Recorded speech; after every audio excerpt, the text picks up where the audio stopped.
Ako'y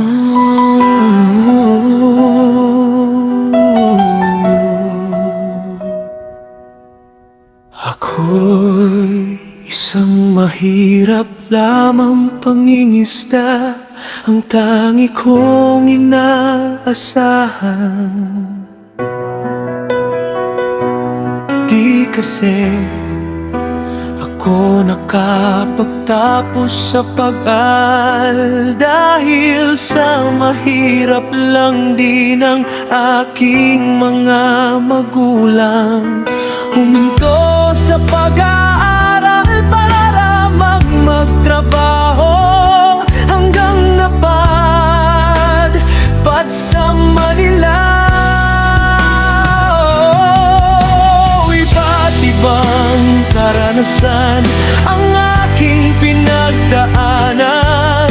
Minsan natutulog na lang sa tabing lansangan, pumasok sa konstruksyon para makapag-ipon, para maipadala sa mahal na lolo at lola. Sila kasi ang nagpalaki mula noon ako ay bagong panganak pa.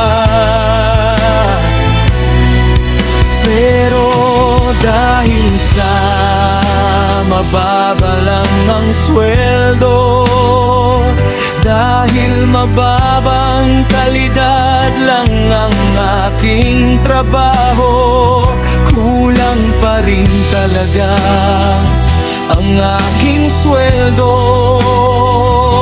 Kaya naisipan kong umuwi na lamang para nakapiling ko ulit ang nagsisilbi kong magulang.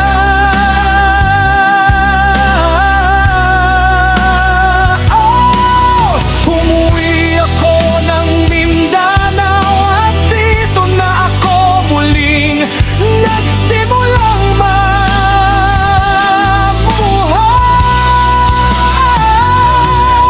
Sumabak sa pangingisda hanggang nakapag-asawa at nagkaroon ng mga anak.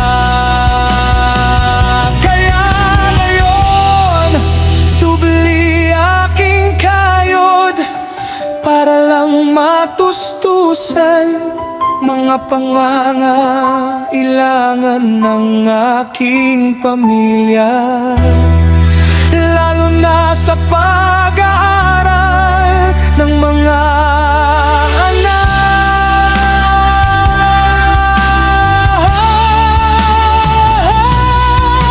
Di ko man maibigay lahat ang kanilang pangangailangan, pero lubos akong nanalig sa Panginoon. Siya ang aking gabay sa araw at gabi ng aming paghihirap. Kaya para sa aking mga anak, kahit di man ako nakapag-aral, kahit hirap man akong suportahan ang inyong mga pangangailangan, alam kong makakaya natin yan. Tuloy lang sa buhay hanggang may lakas, di susuko para sa pamilya at mahal sa buhay. Tuloy ang laban.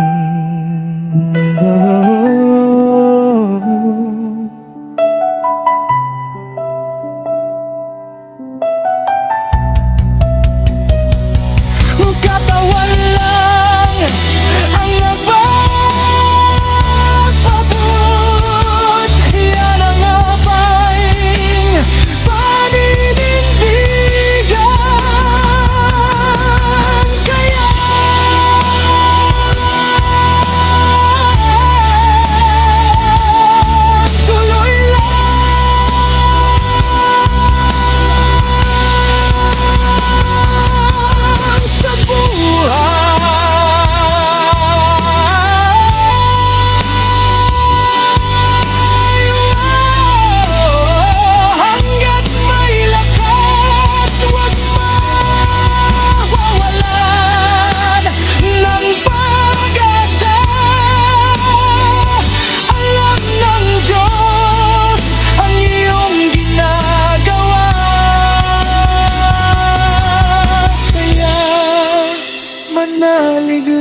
sa kanya.